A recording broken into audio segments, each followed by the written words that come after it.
va commencer avec un titre tout doux. Enfin, tout doux. Il est quand même assez... j'ai pas envie de faire des amalgames chelous, il est assez profond malgré tout. Ouais. Mais c'est un titre que je suis un peu triste de ne pas retrouver parce que je l'ai en physique, hein, je l'ai lu en main et tout. Je sais plus où il est passé. Tu l'as perdu? Il s'est caché T'as trop trop de bouquins chez profondément. toi. Il est tombé dans le fin fond de l'océan et ça a dû se faire emporter par une sirène. Je ne vois pas d'autre explication, puisque Le secret des écailles bleues est justement un titre qui va vous parler un petit peu de l'univers des sirènes, avec une jeune fille, alors vraiment très jeune pour le coup, puisqu'elle est en dernière année d'école primaire, sachant qu'au Japon, l'école primaire, c'est 1 an de plus que chez nous, et du coup, en conséquence, le collège, c'est 1 an de moins que chez nous, là-bas. Donc, on pourrait considérer qu'elle est en première année de collège, mais au Japon, du coup, c'est la dernière année de primaire. Donc, elle est toute jeune, elle a 11 ou 12 ans à peu près, vous voyez, dans ces eaux-là. Et en fait, elle retourne dans, on va dire, le village natal de sa maman, qui se trouve donc apparemment très très loin de la capitale japonaise, où tout va à 200 à l'heure. Là, elle se retrouve dans un univers, on va dire, de sérénité, de calme et de silence, beaucoup le silence très présent. Et on le ressent fortement avec des pages extrêmement épurées tout le long du titre. Alors, ou très épurées, ou au contraire très noires, pour bien marquer finalement l'obscurité des profondeurs et l'obscurité de la nuit, que j'ai trouvé très jolie esthétiquement parlant. Et donc cette jeune fille, pourquoi est-ce qu'elle revient du coup dans la ville natale de sa maman avec son papa pour aller vivre chez sa grand-mère maternelle sans la maman, hein. Donc la maman elle est pas là. Bah écoutez, ça va être un petit peu toute l'intrigue de ce premier volume du secret des écailles bleues, avec un dessin plutôt, on va dire plutôt simple. C'est pas un dessin qui va être vraiment dans les détails, en tout cas sur les corps, les visages des protagonistes. On va avoir justement selon les diverses situations qui vont se dérouler et dans l'imagination de l'héroïne et un peu dans la réalité. Bah, des fois des corps qui peuvent être un peu déformés, un peu plus étendus. Quand on plonge là par exemple, on voit dans la première slide un plan où on voit l'héroïne toute petite, pour le coup c'est quand elle est toute petite, elle est en train de se noyer au fond de l'eau et il y a alors une sirène, un triton, je ne sais pas quel est le terme que vous préférez employer, mais en tout cas une créature aquatique qui vient à sa rescousse et qui l'empêche de se noyer. Et en fait, tout le mystère va tourner autour de ce souvenir de cette jeune fille qui, pour elle, s'est réellement fait sauver par une sirène quand elle avait 4 ans. Et son but, maintenant qu'elle est revenue à cet endroit-là, puisque c'était à cet endroit-là qu'elle avait eu cet accident, c'est de retrouver cette sirène et de bien pouvoir constater que cette créature existe et pouvoir surtout la remercier. Donc ça va être vraiment une espèce de...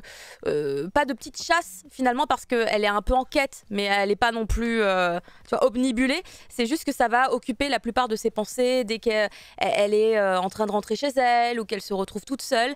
Le point de repère pour elle, ça va être beaucoup de pouvoir se retrouver donc sur cette petite plage où il n'y a personne et faire la rencontre d'un petit garçon qui du coup va être dans la même école qu'elle et avec qui elle va avoir quelques atomes crochus, mais c'est un garçon qui lui aussi est assez mystérieux à sa façon et qui va apporter quelques éléments de réponse à l'intrigue et en même temps apporter de nouvelles questions parce que on a l'impression qu'il est au courant de quelque chose et en même temps on n'est pas trop sûr.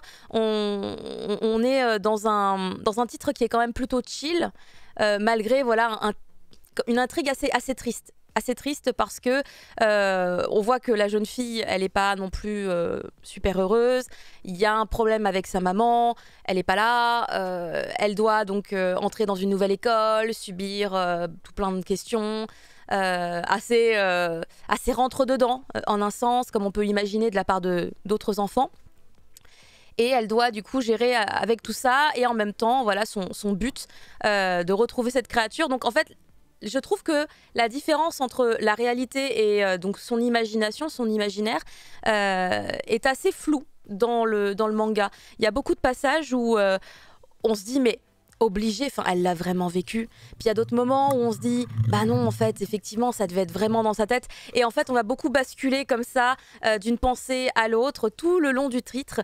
Et du coup j'ai été assez séduite et j'ai vraiment bien suivi ce premier volume que j'ai trouvé très agréable dans sa lecture.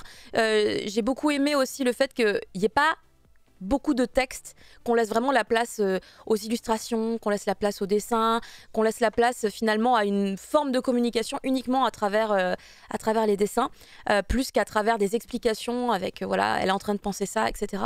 Donc j'ai vraiment trouvé que c'était un joli titre, mais voilà, il révolutionne pas le monde, mais il est très agréable, il est très doux, avec un côté très mélancolique et un côté aussi très onirique du coup de par du coup le thème et le style de dessin. Je sais qu'il y a beaucoup de gens qui sont assez fans de ce genre-là, un peu épuré, avec des dessins très simples pour les visages. Ça marque beaucoup plus les expressions d'ailleurs parfois. Alors je ne sais plus, je crois que c'est en 2 tomes. Parce que la collection Moonlight de base, c'est souvent ça. Hein. C'est souvent des titres extrêmement courts. Je crois qu'un des derniers que j'ai vu, c'était en 3 tomes. Donc la conclusion de l'histoire arrivera également très très vite. Puisque moi, je veux vraiment savoir, est-ce qu'elle a vraiment vu une sirène? Si oui, non, pourquoi, comment? Fin du volume 1. En vrai, il y a une grosse info qui est balancée. C'est pas un cliffhanger, car on n'est pas en mode « What ?» On peut pas nous laisser comme ça. Mais il y a une grosse info qui est révélée. Et si tu connectes un petit peu toutes les cases ensemble, tu te dis « Oui, je commence à voir un petit peu le puzzle se dessiner au loin. » Après, il y a quand même toujours un aspect un peu mystérieux et poétique à la fois, qui est assez intéressant. Donc, pour moi, en tout cas, Le secret des écailles bleues, c'est plutôt un titre cool à recommander si vous aimez ce type de lecture. Et je vois qu'il y a des gens sur le chat qui ont l'air de l'avoir testé également. Ou en tout, voilà. Tu voulais dire, Sander? Non, rien, je disais juste, je voyais les gens aussi parler, je vois Marcy et Tarte au citron parler de la collection Moonlight en général aussi, qui effectivement, Delcourt Tonkam, on peut leur reprocher pas mal de choses depuis quelques mois. Cette collection-là, qui est arrivée il y a 1 an et demi maintenant, il me semble que c'est la première année du Covid. Ouais, voilà, oui, bon, peut-être 2 ans. On va arriver sur la 2e année, donc oui, c'était la première année du Covid. Ils la tiennent bien, il n'y a pas énormément de titres. Elle n'est pas aussi... Ça va doucement. Elle n'est pas aussi fournie que la collection Life, par exemple, chez Kana. Qui a plus d'entrées dans sa collection, mais c'est toujours très correct, hein, sans que ça soit des trucs après Moonlight, qui soient transcendants. C'est couplé avec les romans, non? Ça dépend. Ça dépend complètement s'il y a un roman ou pas, et s'ils ont acheté les droits des romans ou pas, de ce que j'ai compris. Non, mais je veux dire, il y a des productions romans only, non dans Ah, je sais pas, ça en revanche, c'est que romans only. Les romans que j'avais vus, c'était souvent des... Enfin, c'est peut-être des light novels de base, mais... Oui, ils ont annoncé José, mais ce qu'ils n'ont pas annoncé le manga José aussi, je crois. Enfin bref. Je sais pas. Ah, mais c'était pas le manga qu'ils ont annoncé de José, justement? Bah si, je crois que c'est que le manga d'ailleurs. Enfin, moi, c'est ce que j'ai cru comprendre quand j'ai zioté rapidement la news tout à l'heure. Bon, en tout cas, oui, c'est une bonne collection globalement. C'est sympa, ouais. Voilà, là on voit un peu mieux. J'avais pas vu qu'il y avait 3 slides parce que j'avais pas bien retenu en regardant tout à l'heure. Mais du coup, voilà, on en profite rapidement pour regarder à nouveau le découpage que j'ai trouvé très sympa aussi, qui est très représentatif du ton et de l'ambiance de ce titre, avec des plans de paysages où on voit le personnage qui se développe, qui avance dessus. Et là, ce que j'aime le plus, c'est un des trucs que j'ai le plus aimé en fait sur ce manga, c'est le découpage qu'on voit à droite, entrecoupé de différentes parties pour bien faire comprendre qu'il y a une action qui est en cours, elle est en train de tomber dans l'eau. J'ai trouvé ça très joli de le faire comme ça et assez original.